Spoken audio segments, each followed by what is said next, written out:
병원 응급실의 차가운 형광등 불빛 아래 의식을 잃은 채 침상에 누워있는 70이 넘은 여인의 얼굴에는 깊은 주름과 함께 고독한 삶의 흔적들이 새겨져 있었다.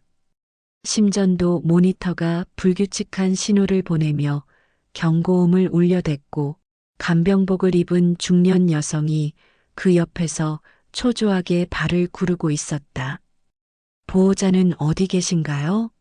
수술 동의서에 사인을 받아야 하는데요. 의사의 다급한 목소리가 복도에 울려 퍼졌다. 간병인 김순자는 떨리는 손으로 휴대폰을 꺼내 전화를 걸었다. 첫 번째 번호, 두 번째 번호 모두 통화 중이었다. 세 번째로 걸린 전화에서야 비로소 젊은 여성의 목소리가 들려왔다. 여보세요? 미영 씨, 어머님이 쓰러지셨어요. 지금 당장 병원으로 와야 할 것 같은데요.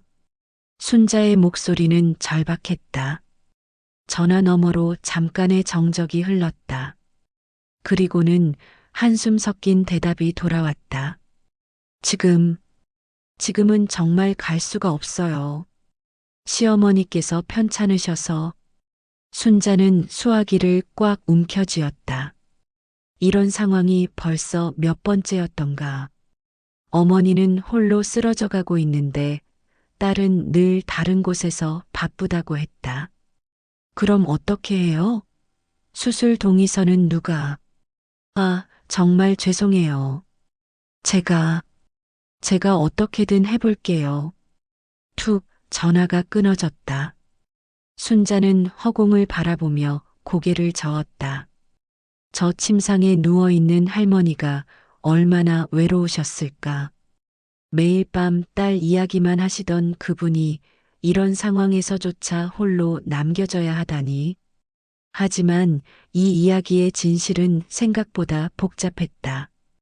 과연 누가 잘못된 것일까? 6개월 전, 엄마 정말 괜찮으시다고요?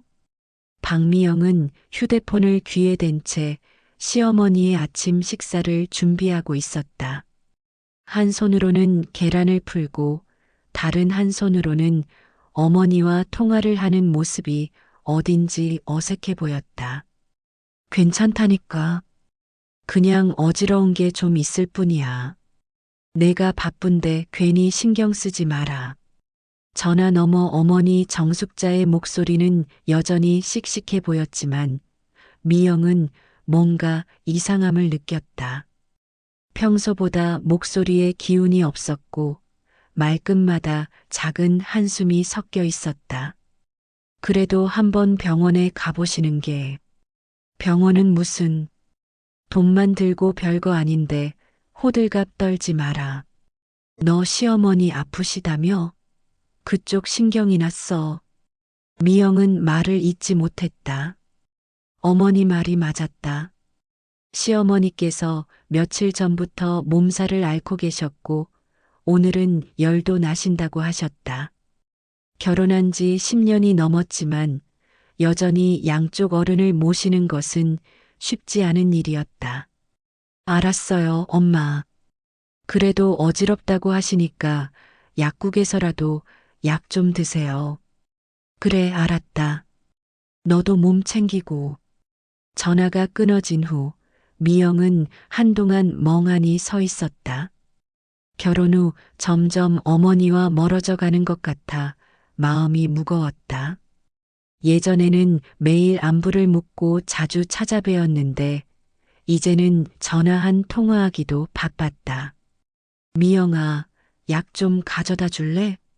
시어머니의 부르는 소리에 미영은 현실로 돌아왔다. 그날 밤 미영은 남편 준호와 함께 저녁 식사를 하며 이야기를 꺼냈다. 여보, 우리 엄마가 요즘 자꾸 어지럽다고 하시는데 걱정돼. 준호는 젓가락질을 멈추고 아내를 바라봤다. 그래. 그럼 한번 모시고 병원에 가보지 그래. 그런데 어머님도 아프시잖아. 내가 지금 양쪽을 다 챙기기가. 그건 그렇지만 친정 어머니가 더 우선이지. 우리 엄마는 내가 모시고 가면 되고. 미영은 고개를 끄덕였지만 마음 한편이 무거웠다. 남편은 이해해 주려고 했지만 실상은 그렇게 간단하지 않았다.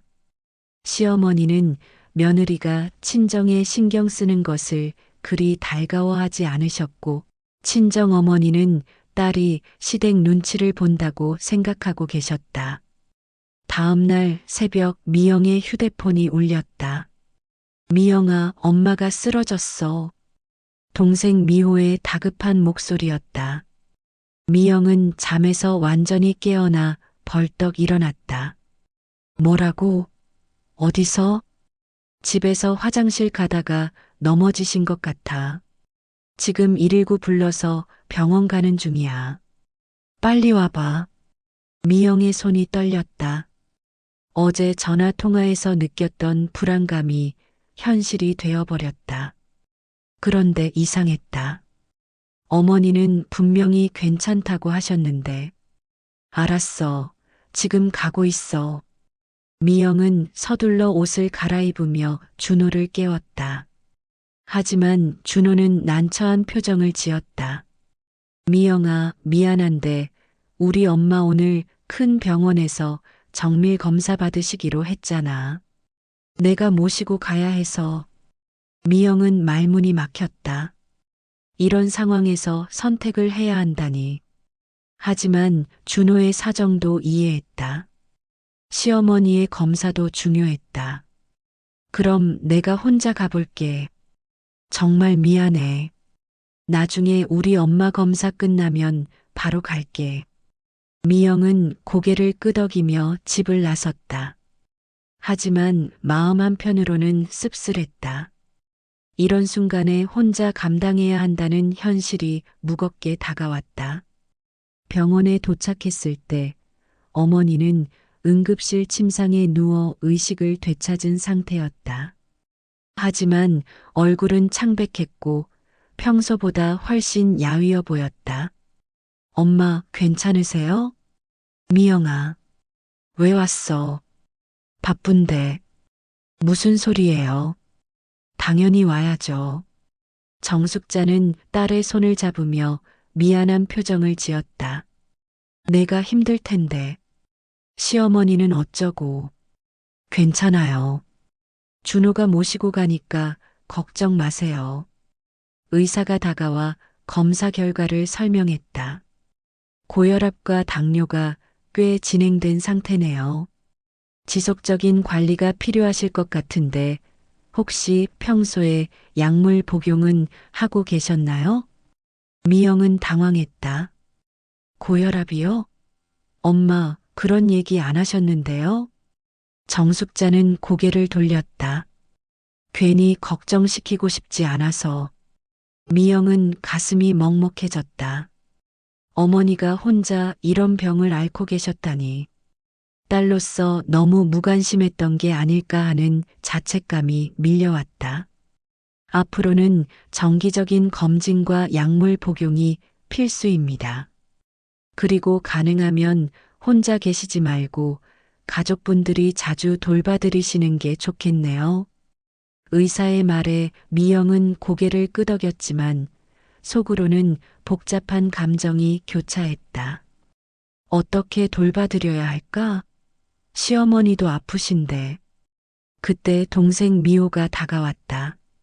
언니, 나는 회사 때문에 자주 올 수가 없어. 언니가 좀 더 신경 써줘야 할 것 같은데. 나도 상황이 있다고. 시어머니도 아프시고. 그래도 언니가 장녀잖아. 그리고 나는 아직 신혼인데 어떻게 매번. 자매 간의 미묘한 신경전이 시작되려는 순간 정숙자가 약하게 말했다. 그만해라. 너희들 때문에 내가 더 힘들다. 그냥 집에 가자. 미영은 어머니의 손을 꽉 잡았다. 하지만 그 순간 휴대폰이 울렸다. 준호에게서 온 전화였다. 미영아, 우리 엄마 상태가 안 좋으셔. 입원하셔야 할 것 같아. 내가 올 수 있어? 미영은 전화를 끊고 망연자실했다. 이런 상황에서 어떤 선택을 해야 할까? 두 어머니 모두 자신을 필요로 하고 있었다. 엄마, 시어머니도 입원하셔야 할 것 같아요. 어떻게 하죠? 정숙자는 딸의 곤란한 표정을 보며 쓴 미소를 지었다. 가거라. 시어머니가 더 중요하지. 그게 아니에요, 엄마. 둘 다 소중하신 분들인데. 하지만 현실적으로 미영은 선택을 해야 했다. 그리고 그 선택이 앞으로 벌어질 모든 갈등의 시작이 될 줄은 그때 몰랐다. 미영이 시어머니에게로 향한 후 정숙자는 혼자 남겨진 병원 침상에서 천장을 바라보았다. 자신이 딸에게 짐이 되고 있다는 생각이 마음을 무겁게 만들었다. 하지만 정숙자도 모르고 있었다. 이 모든 상황의 이면에 숨겨진 진실을, 그리고 앞으로 벌어질 더 큰 시련들을. 병원에서 돌아온 지 일주일 후 정숙자의 집에는 미묘한 변화가 시작되었다. 미영은 어머니의 약 복용을 확인하고 식사를 챙기기 위해 이틀에 한 번씩 들러야 했지만 시어머니의 회복도 더디어 그쪽 간병도 만만치 않았다. 미영아, 오늘은 왜 이렇게 늦었어? 정숙자는 딸이 저녁 시간에야 나타나자 서운한 기색을 드러냈다. 죄송해요, 엄마. 시어머니 병원 다녀오느라. 그리고 준호 회사 일도 도와줘야 해서. 시어머니. 이제 나는 시어머니만 못하다는 거네. 미영은 어머니의 말에 가슴이 아팠다. 그런 게 아니에요. 제가 양쪽을 다 돌보려니까 시간이 부족한 거예요. 그래, 내 마음은 안다. 하지만 엄마 마음도 좀 헤아려 줘라. 혼자 있으니까 하루가 얼마나 긴지 모르겠다. 그날 밤 미영은 남편과 이야기를 나눴다. 여보, 우리 엄마를 우리 집으로 모셔오는 게 어떨까? 준호는 잠깐 망설였다. 그건 우리 집도 좁은 데다가 우리 엄마도 아직 회복 중이시잖아. 두 분이 함께 계시기엔. 그럼 어떻게 해요? 매일 이렇게 양쪽을 오가며 돌볼 수는 없어요. 간병인을 구하는 건 어때? 간병인요? 그럼 돈이 얼마나 들겠어요? 우리도 시어머니 병원비 때문에 빠듯한데. 부부는 한숨을 쉬었다. 현실적인 문제들이 하나씩 드러나고 있었다. 며칠 후 미영이 친정에 갔을 때 뜻밖의 소식을 듣게 되었다. 엄마, 이 약들은 뭐예요? 미영은 침실에서 발견한 여러 가지 약통들을 들고 어머니에게 물었다. 정숙자는 당황한 기색을 보였다. 아, 그건 그냥 몸이 아파서.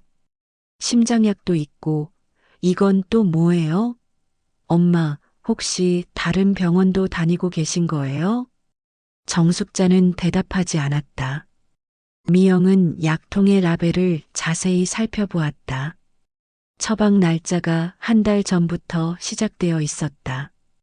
그것도 여러 병원에서 받은 약들이었다. 엄마, 언제부터 이렇게 아프셨어요? 왜 말씀 안 하셨어요?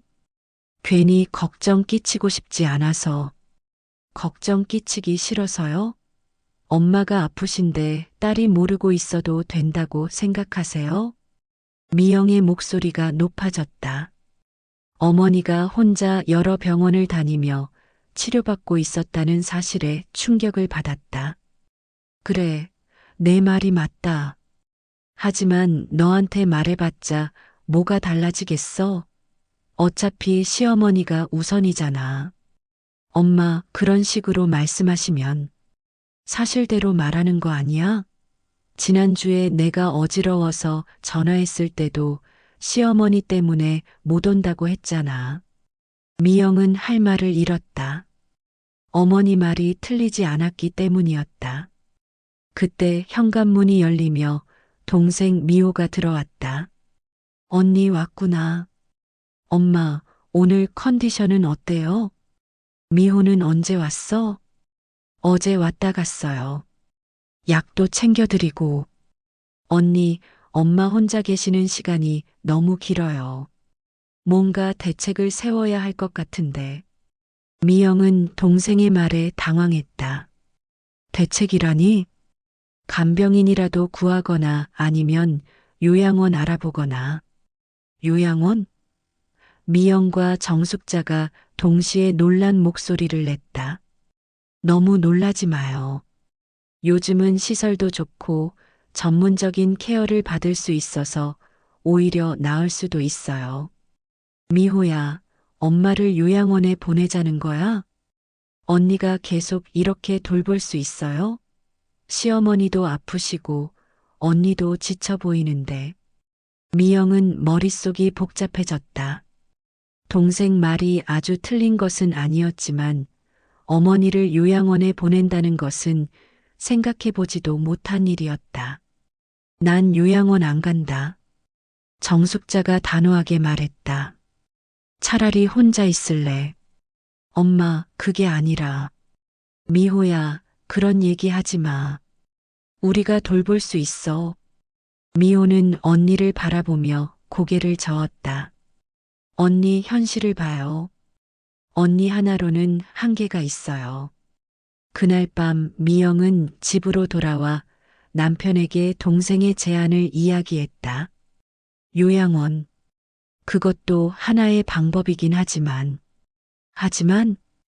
우리 엄마가 알면 뭐라고 하실까? 시어머니는 집에서 모시면서 친정 어머니는 요양원에 보내냐고 하실 것 같은데. 미영은 한숨을 쉬었다. 정말 복잡한 상황이었다.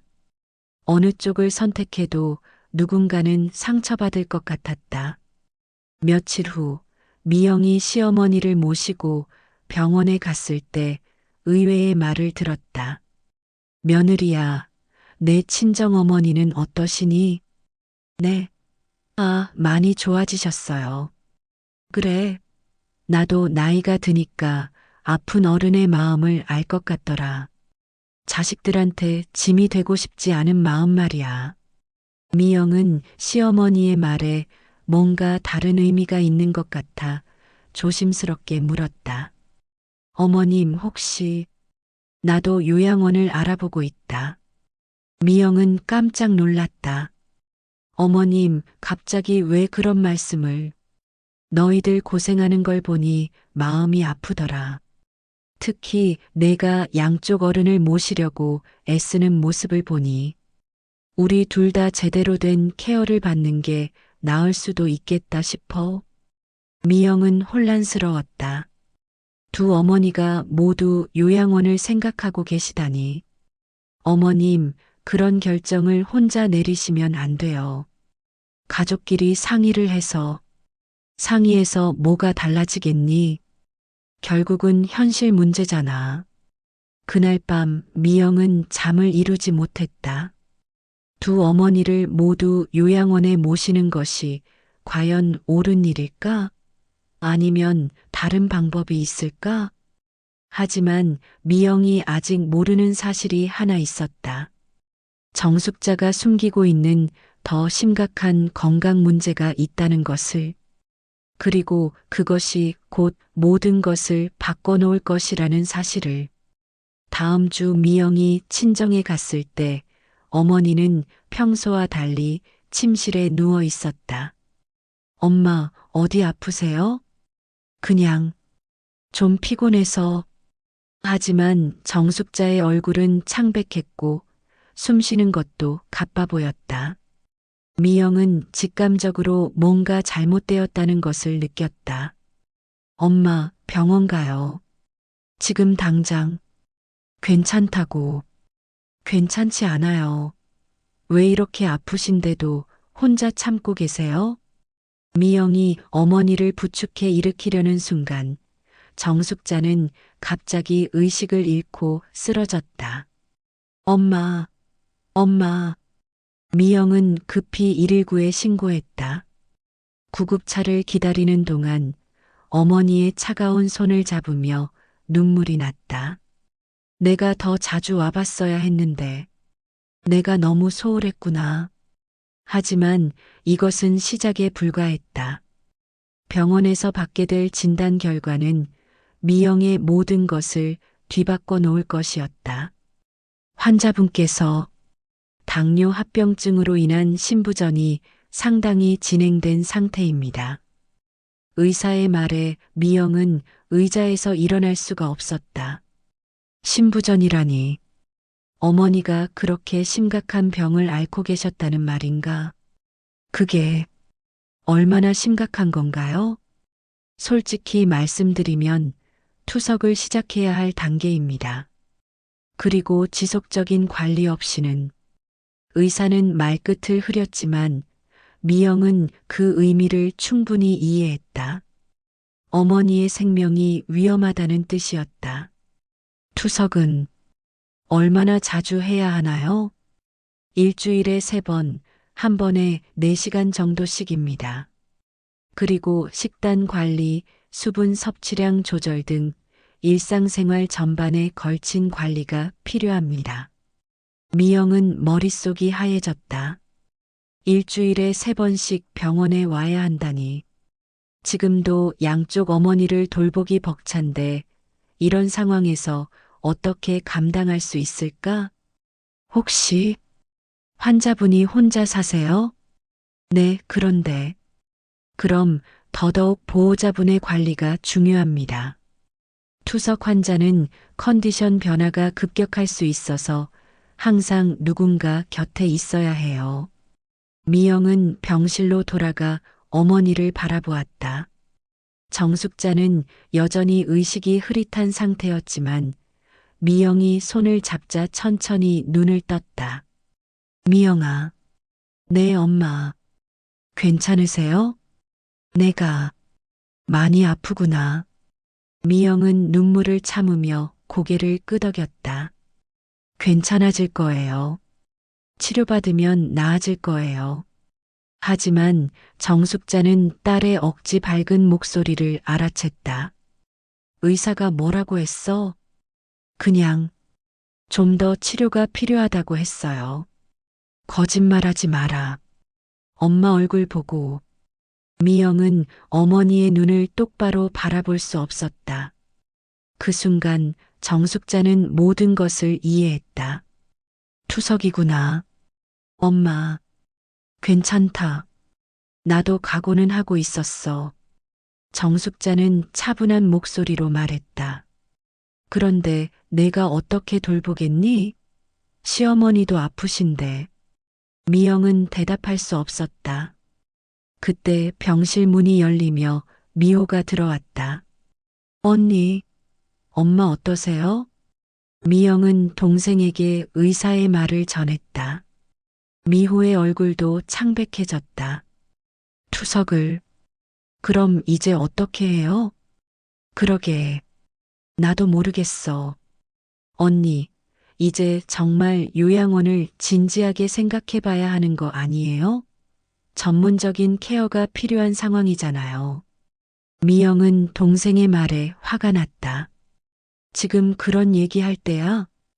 그럼 언제 해요? 언니 혼자서 투석 환자를 돌볼 수 있어요? 거기다 시어머니까지. 그건 엄마도 말씀하세요. 이 상황에서 언니한테만 맡길 순 없잖아요. 정숙자는 두 딸을 번갈아 보며 한숨을 쉬었다. 너희들이 싸우는 걸 보니 더 마음이 아프다. 그때 병실에 준호가 들어왔다. 미영은 남편을 보며 안도했지만 준호의 표정은 무거웠다. 미영아, 우리 엄마가 수술을 받으셔야 할 것 같아. 뭐라고? 담낭암이래. 빨리 수술 안 하면. 미영은 현실이 믿어지지 않았다. 두 어머니가 동시에 심각한 상황에 놓이다니. 그럼 그럼 어떻게 해요? 준호도 난감한 표정이었다. 나도 모르겠어. 둘 다 중요한데. 병실에 침묵이 흘렀다. 모두가 현실의 무게감을 느끼고 있었다. 며칠 후 미영은 양쪽 어머니의 치료 계획을 세우려고 했지만 현실적인 벽에 부딪혔다. 시어머니의 수술 날짜와 어머니의 투석 스케줄이 겹치는 날이 많았다. 언니, 이렇게는 안 돼요. 전문 간병인이라도 구해야 해요. 간병인 비용이 얼마나 드는지 알아? 한 달에 300만 원은 들어가. 그럼 어쩔 거예요? 언니가 과로로 쓰러지면 그때는 더 큰일 나는 거예요. 미영은 동생의 말이 맞다는 것을 알았지만 경제적 부담도 무시할 수 없었다. 그때 뜻밖의 제안이 나왔다. 미영아, 엄마를 우리 집으로 모셔와라. 시어머니 박영희가 병원 침상에서 며느리에게 말했다. 어머님? 그게 무슨...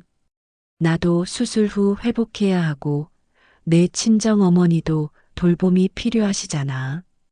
우리 둘이서 서로 의지하면서 지내는 게 어떻겠니? 미영은 깜짝 놀랐다. 시어머니가 이런 제안을 하실 줄은 꿈에도 몰랐다. 하지만 어머님도 수술 받으시는데 그래도 혼자 계신 것보다는 나을 거야. 그리고 너도 한 곳에서 우리 둘을 돌볼 수 있으니 효율적이잖아. 준호도 어머니의 제안에 놀라는 기색이었다. 엄마, 정말 괜찮으세요? 괜찮다. 나이 들어서 깨달은 게 있다면 서로 도와가며 살아야 한다는 거야. 정숙자는 미영의 집으로 이사를 했다. 처음에는 어색함이 컸다.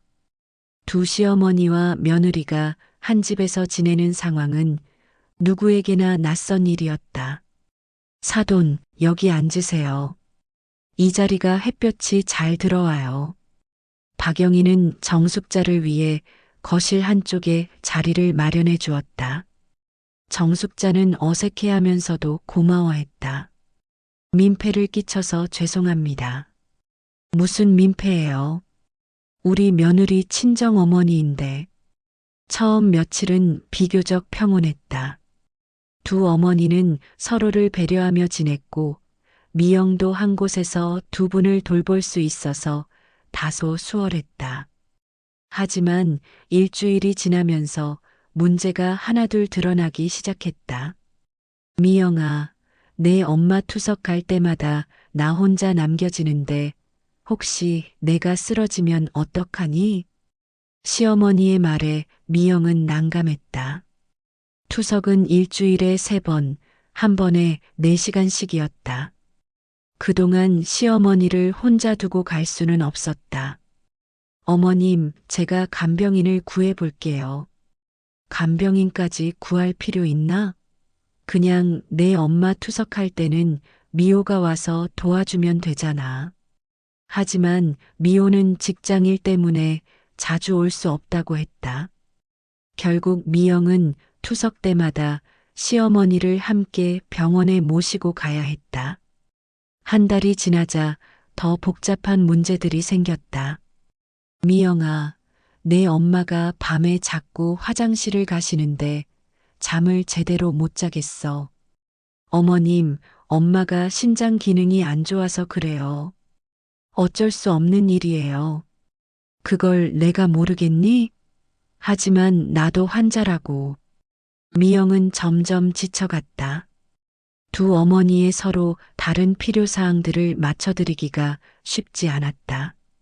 더 큰 문제는 식단이었다.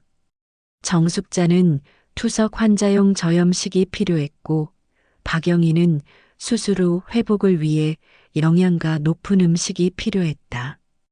매끼 다른 음식을 준비해야 했다. 언니, 이렇게는 오래 못 갈 것 같은데. 미호가 집에 들렀다가 언니의 지친 모습을 보며 걱정했다. 그래도 어쩔 수 없어. 지금은 이게 최선이야.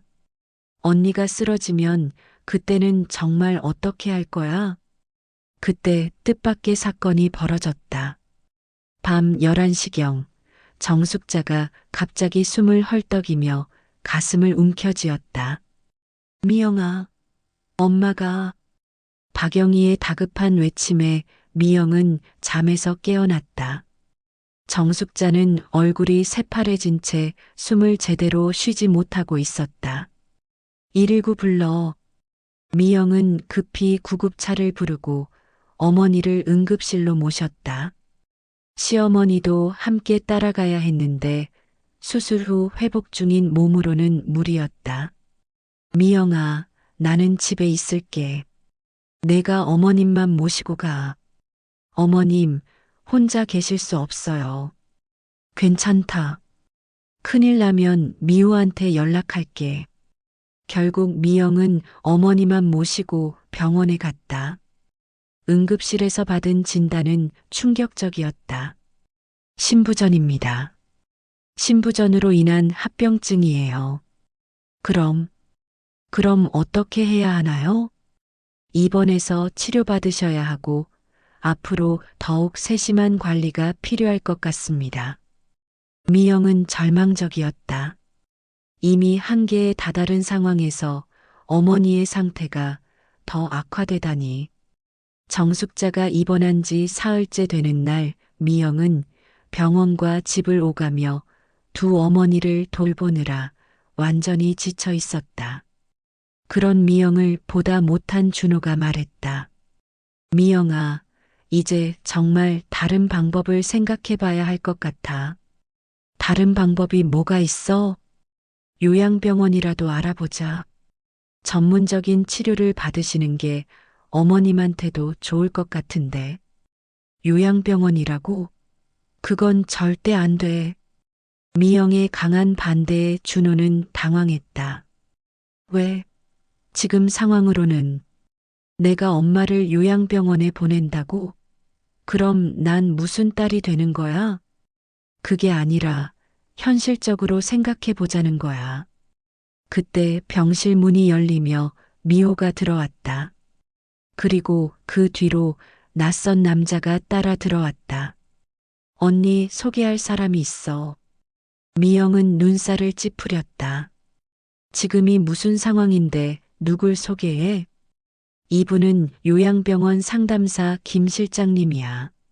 엄마 상태에 대해서 상담받아 보려고. 뭐라고? 미영은 화가 났다. 미호야, 너 지금 뭐 하는 거야? 언니 현실을 봐요. 언니 혼자서는 한계가 있어요. 내가 할 수 있다고 했잖아. 정말요? 언니 얼굴 좀 봐요. 언제 쓰러져도 이상하지 않을 정도인데. 그때 정숙자가 눈을 뜨며 약한 목소리로 말했다. 그만. 싸워라. 엄마 깨셨어요?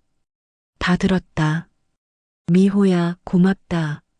내가 현실적으로 생각해줘서. 엄마, 그게 아니에요.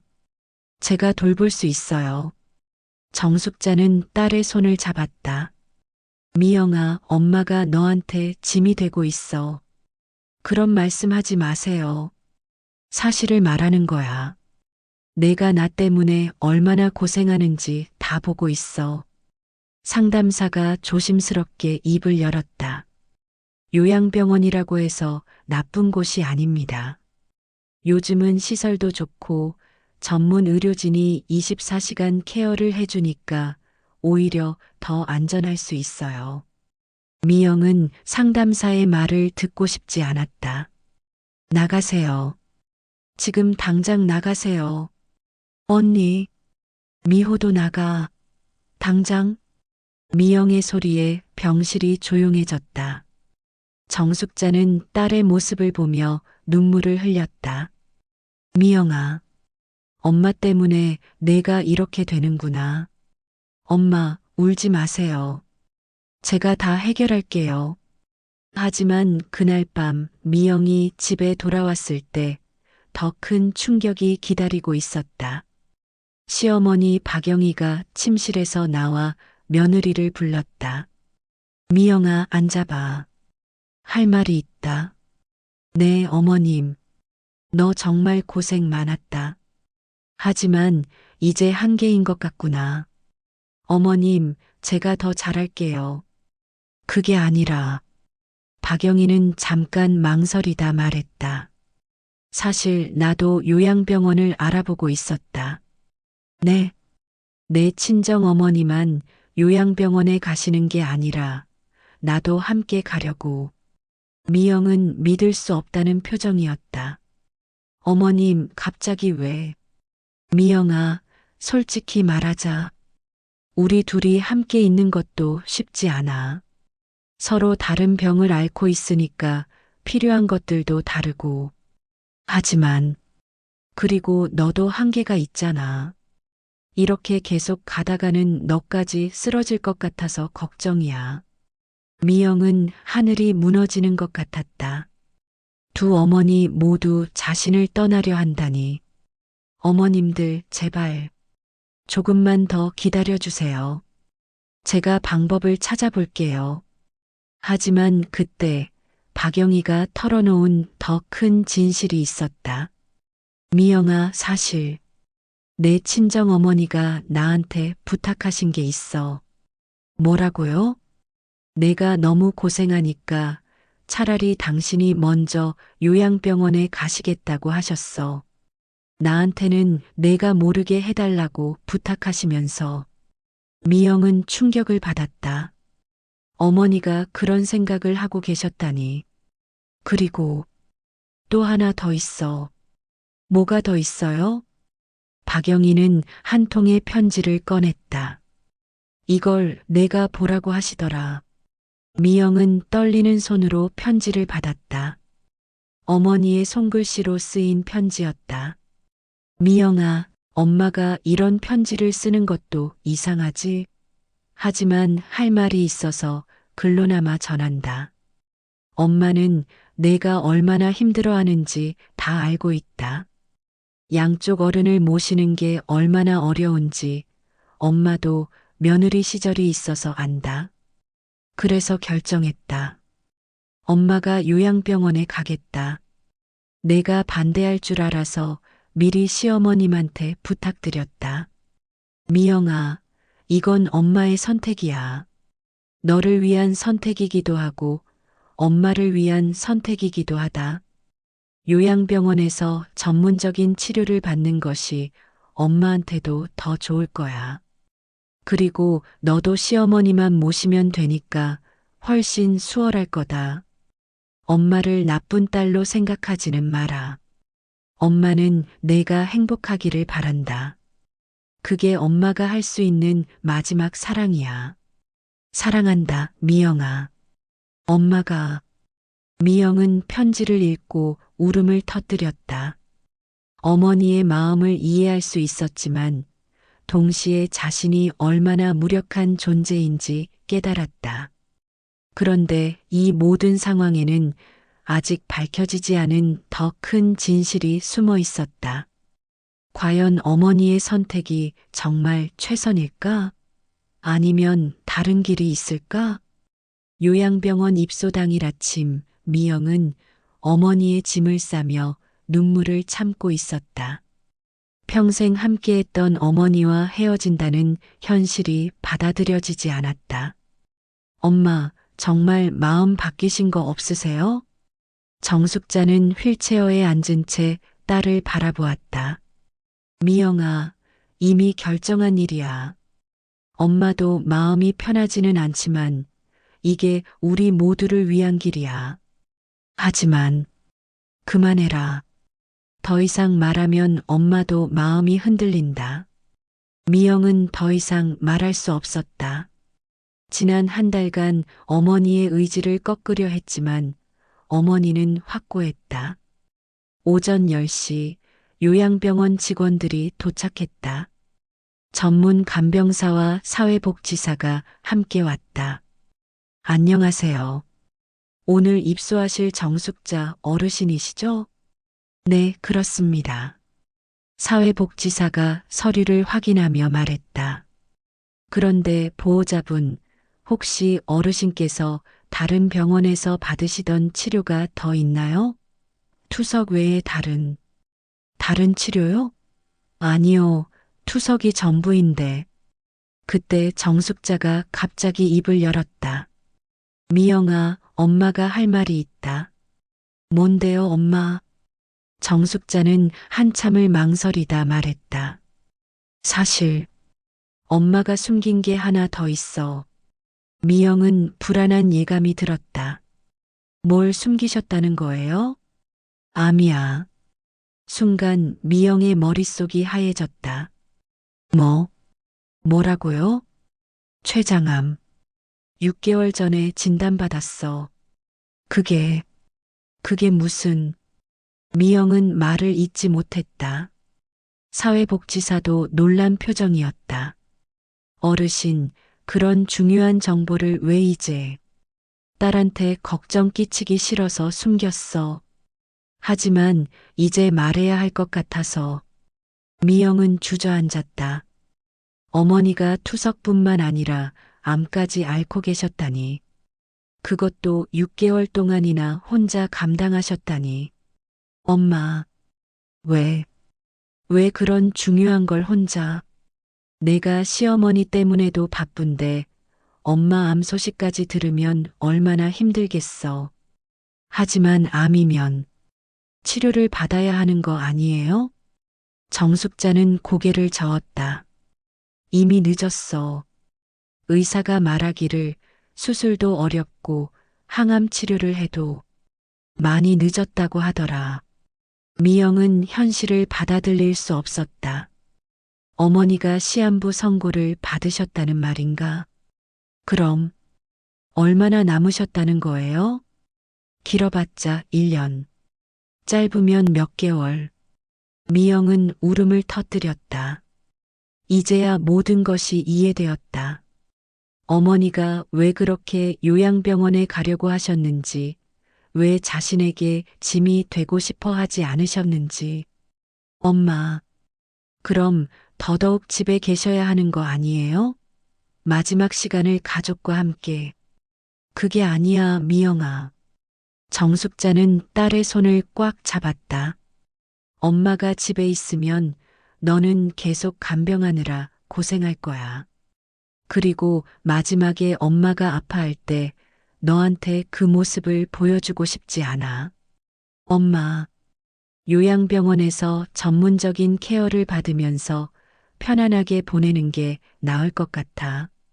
그리고 너도 가끔 면회 와서 좋은 모습으로만 만나자. 그때 사회복지사가 조심스럽게 말했다. 어르신, 하지만 이런 상황이시라면 호스피스 케어를 받으시는 게 좋을 것 같은데요. 호스피스요? 네. 말기암 환자분들을 위한 전문적인 완화 의료 서비스입니다. 통증 관리나 심리적 지원 등. 미영은 호스피스라는 단어에 더욱 절망했다. 그것은 죽음을 앞둔 환자들이 가는 곳이라는 의미였다. 그때 갑자기 현관문이 열리며 미호가 급히 들어왔다. 언니, 큰일 났어. 미호야, 지금 상황이. 아니야, 정말 큰일이야. 미호는 숨을 헐떡이며 말했다. 엄마 병원에서 전화 왔는데 엄마 진료 기록에 문제가 있다는 거야. 무슨 소리야? 미호는 휴대폰을 꺼내 통화 녹음을 들려주었다.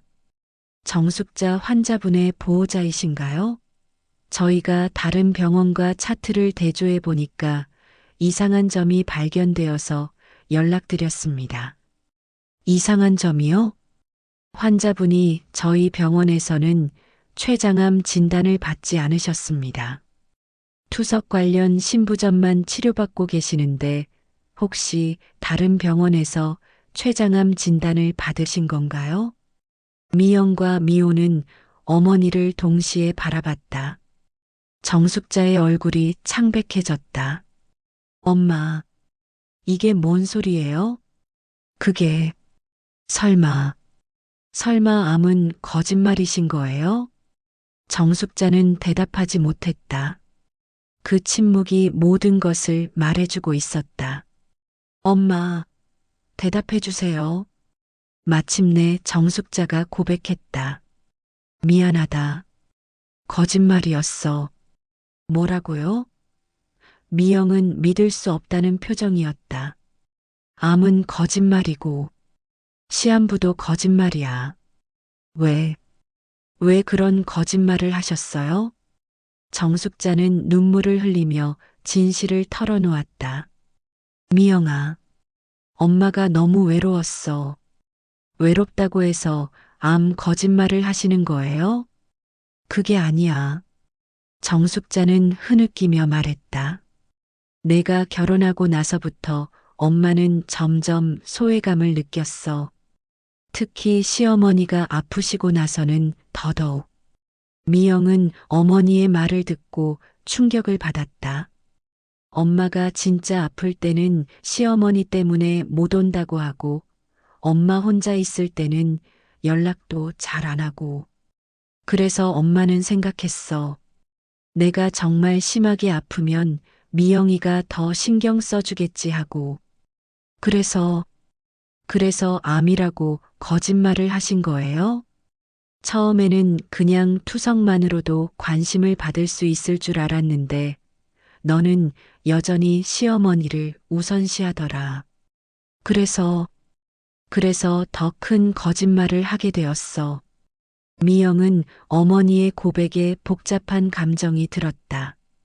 분노, 안도, 죄책감이 동시에 밀려왔다. 엄마, 어떻게 그런 거짓말을. 미안하다, 미영아. 엄마가 너무 외로워서, 내 관심이 너무 필요해서, 사회복지사도 당황스러운 상황이었다. 그럼, 입소는 어떻게 하시겠어요? 그때 시어머니 박영희가 휠체어를 타고 나왔다. 무슨 소리들이 이렇게 시끄러워? 미영은 시어머니에게 상황을 설명했다. 박영희는 놀란 표정을 지었다. 정말 암이 아니시라고요? 네, 어머님. 박영희는 한참을 생각하더니 말했다. 그럼, 우리 다시 함께 살면 되는 거 아니야? 네. 사돈이 그렇게 외로우셨다면 앞으로는 내가 더 신경 써드릴게. 우리 둘 다 혼자 있기보다는 함께 있는 게 좋잖아. 미영은 시어머니의 말에 놀랐다. 하지만 정숙자는 고개를 저었다. 고맙습니다. 하지만 저는 정말로 요양병원에 가려고 해요. 왜요? 이제 암이 아니시라면. 제가 거짓말까지 해가며 관심을 끌려고 했다는 걸 스스로 반성해야 할 것 같아요. 그리고 미영이에게 이제 더 이상 짐이 되고 싶지 않아요. 미영은 어머니의 말을 듣고 자신을 돌아보게 되었다. 정말로 자신이 어머니를 소홀히 대했던 걸까? 엄마, 제가 그렇게 엄마를 소홀히 했나요? 소홀히 했다기보다는 엄마가 너무 많은 걸 바랐나 봐. 내가 결혼했으니까 시댁이 우선인 건 당연한 건데 엄마는 그걸 받아들이기 어려웠어. 미영은 어머니의 마음을 이해할 수 있었다. 결혼 후 딸이 멀어져 간다고 느끼는 어머니의 외로움을. 하지만 엄마 그렇다고 해서 거짓말까지 하시면. 알아. 엄마가 잘못했어. 그래서 벌을 받는 거야. 벌이요? 요양병원에 가는 것도 일종의 벌이지. 거짓말한 엄마가 딸한테서 멀어지는 거니까. 미영은 가슴이 아팠다. 어머니가 이런 식으로 자신을 처벌하려 한다는 것이. 그때 준호가 직장에서 급히 돌아왔다. 무슨 일이야? 미호한테서 연락받고 깜짝 놀랐는데. 미영은 남편에게 상황을 설명했다. 준호도 충격을 받았다. 어머님이 그런 거짓말을 하셨다고요? 네. 암도 거짓말이고 시한부도 거짓말이었어요. 준호는 한참을 생각하더니 말했다. 어머님, 왜 그런 마음이 드셨는지 이해는 해요. 하지만 이런 식으로는 문제가 해결되지 않는 것 같은데요. 무슨 말씀이세요?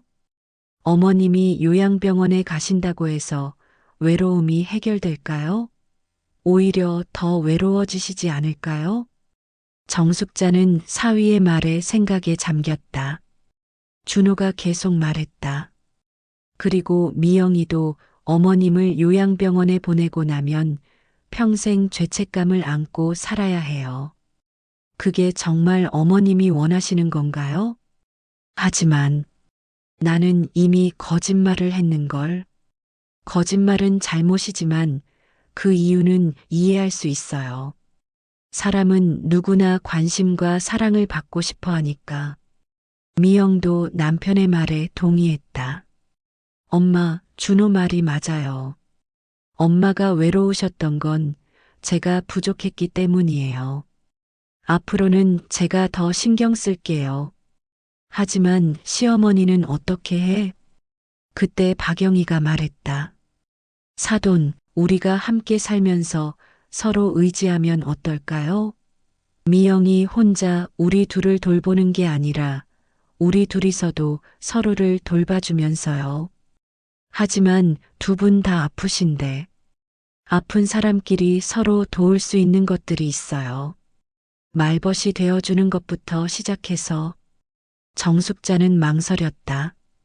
하지만 박영희의 진심 어린 제안에 마음이 흔들렸다.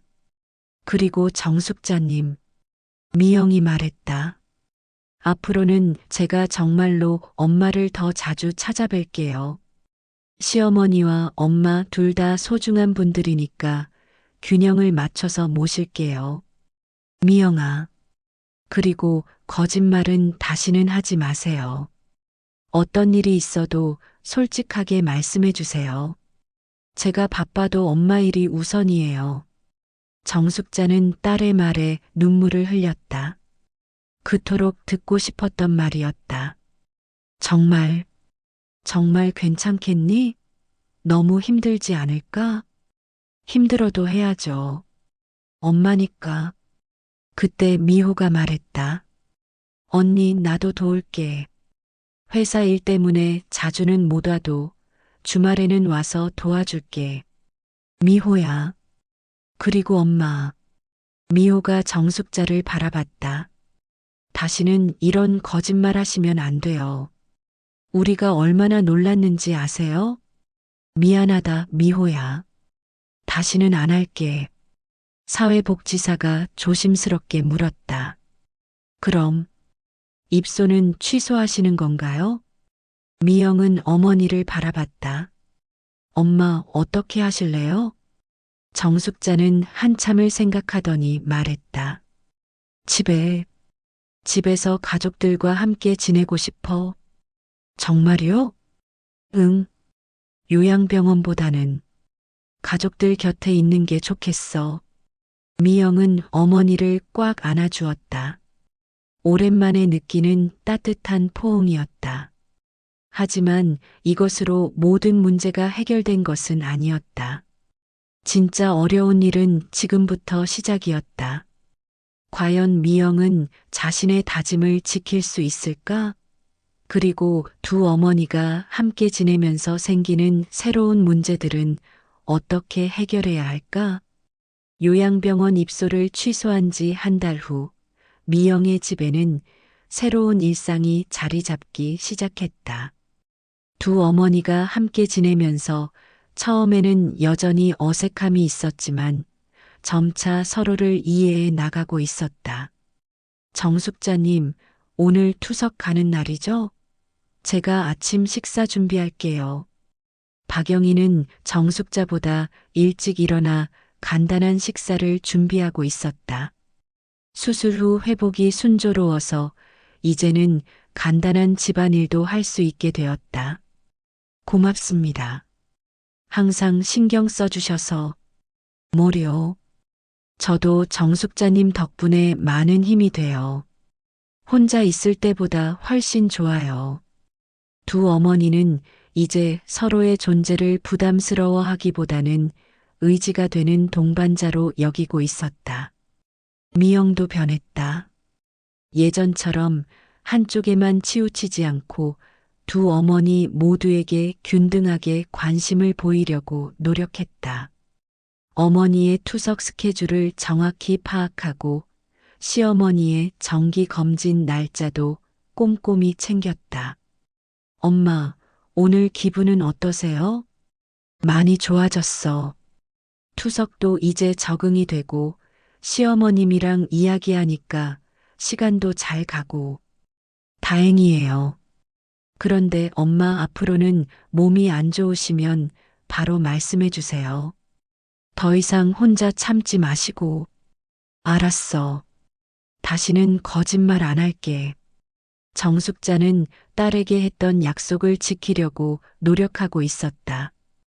거짓말로 관심을 끌려 했던 자신의 행동을 진심으로 반성하고 있었다. 어느 저녁 세 여자가 함께 앉아 차를 마시며 이야기를 나누고 있었다. 미영아, 엄마가 미안해. 갑자기 왜 그러세요? 너한테 너무 많은 것을 요구했던 것 같아. 결혼한 딸에게 친정이 전부가 될 수는 없는 건데 엄마가 너무 욕심을 부렸나 봐. 미영은 어머니의 손을 잡았다. 엄마도 외로우셨을 텐데 이해해요. 그런데 저도 미안해요. 엄마 마음을 제대로 헤아리지 못했어요. 박영희도 대화에 끼어들었다. 나도 처음에는 며느리가 친정을 너무 챙긴다고 생각했는데 지금 보니 그게 아니었구나. 미영이는 양쪽을 다 챙기려고 얼마나 힘들었을까. 어머님, 앞으로는 우리 셋이서 서로 이해하면서 지내자. 나이 들어서 깨달은 건데 가족이라는 게 혈연으로만 이어지는 게 아니더라. 마음으로 연결되는 거구나. 세 사람은 서로를 바라보며 따뜻한 미소를 지었다. 오랜 갈등 끝에 찾은 진정한 이해였다. 한편 간병인 김순자는 여전히 다른 환자들을 돌보며 일하고 있었다. 어느 날 우연히 미영을 만나게 되었다. 미영 씨, 어머님은 어떻게 지내세요? 아, 순자 씨, 어머니 많이 좋아지셨어요. 지금은 집에서 시어머니와 함께 지내고 계세요. 정말 다행이네요. 그때 응급실에서 얼마나 걱정했는지 몰라요. 미영은 순자의 말을 듣고 그동안 고마웠던 마음을 전했다. 순자 씨, 그동안 엄마 돌봐주셔서 정말 고맙습니다. 제가 자주 못 갔을 때 엄마 곁에 있어 주셔서 당연한 일이죠. 그런데 미영 씨, 네, 저도 딸이 있거든요. 시집가서 잘 살고 있는데 가끔은 어머님처럼 외로울 때가 있어요. 미영은 순자의 말에 많은 것을 깨달았다. 나이 든 부모들이 느끼는 외로움은 보편적인 감정이었다. 자신의 어머니만이 아니라 모든 어른들이 겪는 일이었다. 순자 씨도 딸분과 자주 연락하세요? 자주 하려고 하는데 바쁘다고 하니까 눈치가 보여서 그래서 어머님 마음이 더 이해됐어요. 미영은 집으로 돌아가는 길에 많은 생각을 했다. 어머니의 거짓말이 단순한 이기심이 아니라 나이 든 부모가 느끼는 자연스러운 감정의 표출이었다는 것을 이해하게 되었다. 6개월이 지난 후 미영의 가족에게는 놀라운 변화가 일어났다. 엄마, 오늘 검사 결과 어떻게 나왔어요? 의사가 깜짝 놀라더라. 투석 환자치고는 컨디션이 너무 좋다고. 정말요? 응. 스트레스를 덜 받으니까 몸도 좋아지나 봐. 실제로 정숙자의 건강 상태는 크게 개선되었다. 가족들의 관심과 사랑을 받으면서 심리적으로 안정되니 신체적인 건강도 따라서 좋아진 것이었다. 박영희도 마찬가지였다.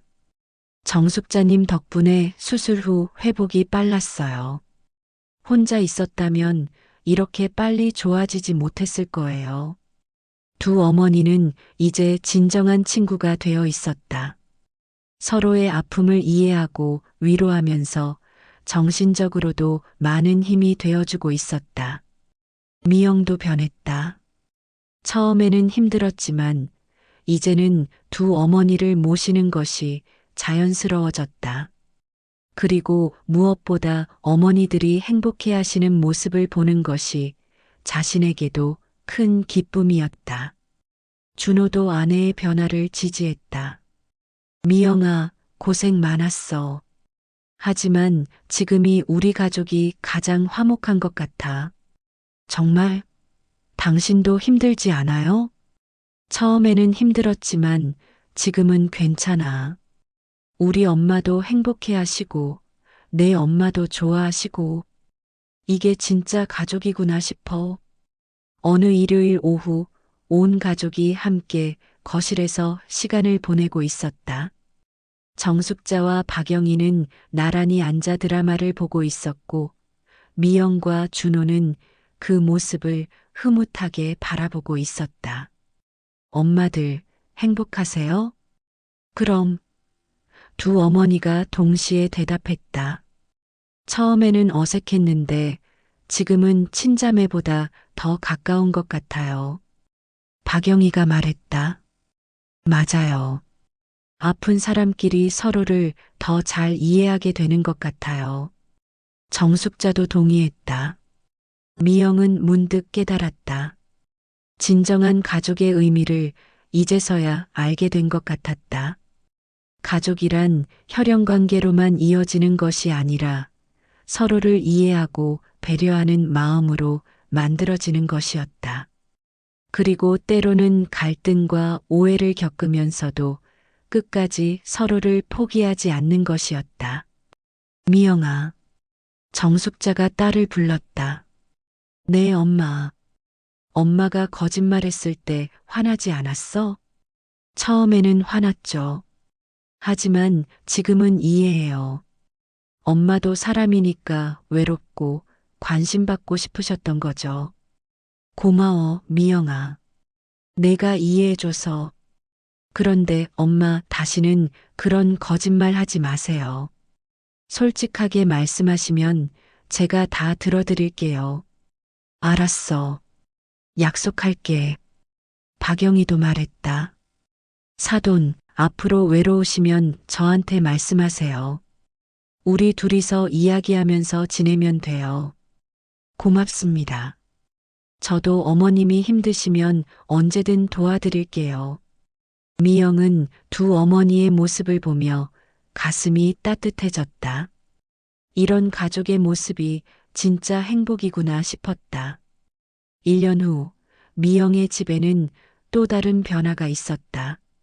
미호가 결혼을 했고 새로운 사위가 가족에 합류했다. 어머님들, 안녕하세요. 미호의 남편 상민은 두 어머니에게 정중하게 인사했다. 어머, 사위가 왔네. 정숙자와 박영희가 기뻐했다. 상민아, 어서 와. 우리 어머님들이 얼마나 기다리셨는지 몰라. 미영이 말했다. 상민은 미영에게서 두 어머니를 함께 모시는 이야기를 들었을 때 놀랐다. 하지만 지금 직접 보니 이보다 더 아름다운 가족의 모습은 없다고 생각했다. 형님, 정말 대단하세요. 저도 나중에 형님처럼 부모님들을 잘 모시고 싶어요. 준호는 동서의 말에 웃었다. 처음에는 힘들었지만 지금은 이게 당연한 것 같아. 가족이니까. 그날 저녁 온 가족이 함께 식사를 하면서 이야기를 나누었다. 엄마, 1년 전에는 이런 모습을 상상이나 했겠어요? 미영이 물었다. 전혀 못했지. 그때는 엄마가 너무 외로웠거든. 하지만 지금은 매일이 행복해. 저도요. 박영희도 동의했다. 혼자 있을 때와는 완전히 달라요. 미영은 감회가 새로웠다. 그 힘들었던 시간들이 결국 가족을 더 단단하게 만들어준 것 같았다. 그런데 미영 언니, 미호가 말했다. 응, 나도 나중에 시어머니와 친정엄마를 함께 모실 수 있을까? 왜 못해? 마음만 있으면 뭐든 할 수 있어. 하지만 쉽지 않을 것 같은데. 쉽지는 않지. 하지만 불가능하지도 않아. 가장 중요한 건 서로를 이해하려는 마음이야. 미영의 말에 모두가 고개를 끄덕였다. 그날 밤 미영은 다이어리에 이런 글을 썼다. 1년 전 오늘 엄마가 쓰러지셔서 병원에 갔다. 그때만 해도 이렇게 행복한 날들이 올 줄 몰랐다. 엄마의 거짓말 때문에 화나고 실망했지만 지금 생각해보니 그 거짓말이 우리 가족을 더 가깝게 만들어준 것 같다.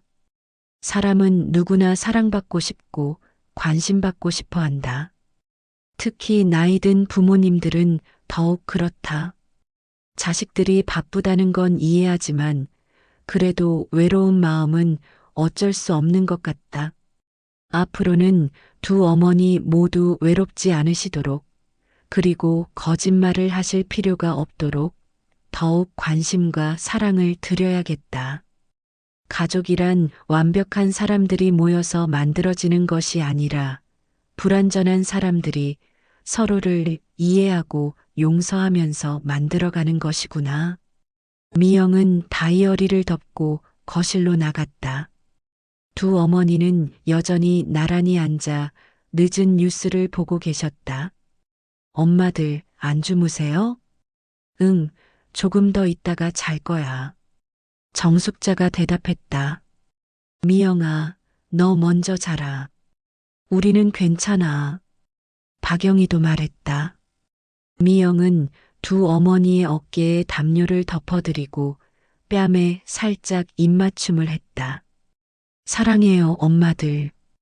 우리도 사랑한다, 미영아. 그 순간 미영은 진정한 행복이 무엇인지 알 것 같았다. 거창한 것이 아니라 이렇게 가족들과 함께 평범한 일상을 나누는 것. 그것이 바로 인생의 가장 큰 축복이었다. 건강과 노후 부양 문제는 모든 가정이 마주하게 되는 현실입니다. 이 과정에서 생기는 갈등과 어려움들은 자연스러운 것이지만 가장 중요한 것은 서로를 이해하려는 마음입니다. 부모님의 외로움을 이해하고 자식의 현실적 어려움도 인정하며 가족 모두가 함께 해결책을 찾아나가는 것. 그것이 진정한 가족의 모습이 아닐까요? 완벽한 가족은 없습니다. 하지만 서로를 사랑하고 이해하려 노력하는 가족은 어떤 어려움도 함께 극복할 수 있습니다. 이 영상이 도움이 되셨다면 구독과 좋아요 부탁드립니다. 여러분의 가족 이야기도 댓글로 들려주세요. 감사합니다.